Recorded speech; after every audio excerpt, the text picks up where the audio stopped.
If I want to fix my mind, I need to know how it works. What are the building blocks of the mind? What are the building blocks of the mind? Well, the people we hang out with, our friends and family and colleagues, our memories from childhood up to right now, our fears, our deepest secrets, our morality, our sense of right and wrong, our rationality, what makes sense to us and what doesn't. All these elements shape the mind, but what shapes these elements? Experiences. Experiences that we have been collecting from the moment we were born until now.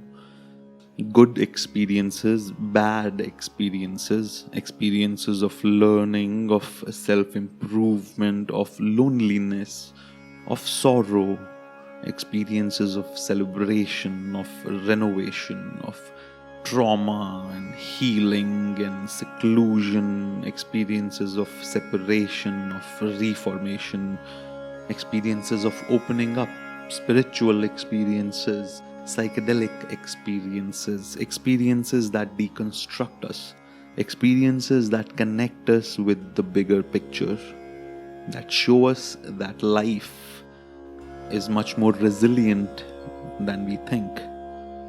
If you look closely, all these experiences are nothing but a play of sights and sounds and sensations and thoughts and emotions and smells and so on, the primal senses, which brings us to the works of the philosopher William James.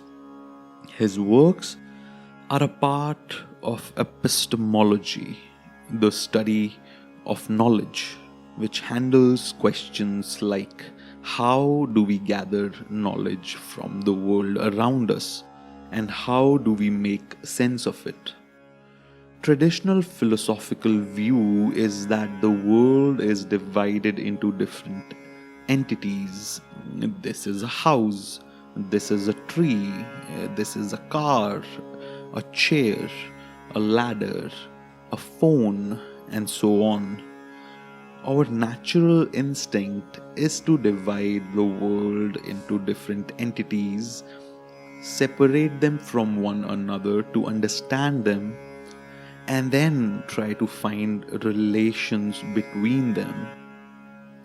And we do succeed in understanding the world through this approach, but the real world is not like that. The real world doesn't have boundaries between objects. The boundaries are a property of our minds. This is what William James emphasized. Reality is continuous and limitless. The Ship of Theseus is a story that emphasizes this point. If you continue to remove parts of the ship piece by piece, at what stage does the ship stop being a ship? Everything in this world is like that, and so are our minds. If it's confusing, let's take the example of a tree. At what point does the tree end and the ground begin? We now know that trees are fed nutrition by a network of fungus called mycelium, without which the tree will never grow taller than a couple of feet. So should mycelium be considered a part of the tree, or should it be considered a different entity? You can say that, oh no, the DNA of mycelium is different from the tree, so we draw the boundary at this convenient place. Different DNA, separate organism. Seems like a natural boundary, right? But it fails if you consider that every cell in your body contains something called the mitochondria, the powerhouse of the cell, without which the cell will die. Mitochondria doesn't share DNA with you, it has its own DNA. Moreover, your gut bacteria, the bacteria that help you break down food, have their own DNA.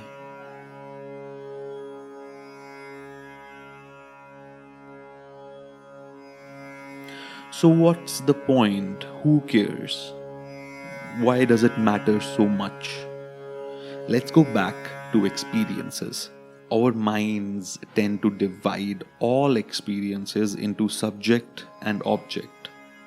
We feel like we are separate from the world around us. We even feel separate from our bodies. We feel like we have a body. We say that we have a brain. We even feel separate from our minds. We say things like, my mind is playing tricks on me. We feel like we are sitting behind our eyes looking out at the world. This feeling is an illusion. There is no such point from which consciousness emanates. This illusion can be broken by turning our attention towards it. We can all do it in the laboratories of our minds. Next time you feel like a subject sitting behind your eyes, look at the subject. Look at the thing that's looking. You will notice that this subject itself is made of the same substance as everything else. A collection of mental images of sights and sounds and thoughts and emotions and sensations and feelings. All these mental images perform a play of ideas in the mind. We can see our thoughts arise from the void and pass through. As we look closely, we will notice our minds to be what they are. A plethora of mental imagery, almost a madness of movement. Why should we care to do this? Because all mental suffering we face in our lives is built around this subject. If we learn to let go of this subject whenever we can, all of a sudden we get a choice. The next time you are angry at something, you will have a choice, either to stay angry or be calm.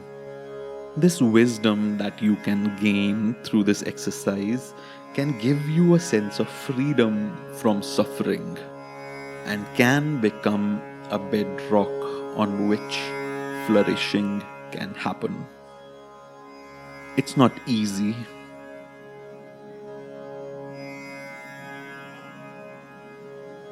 But it can be done.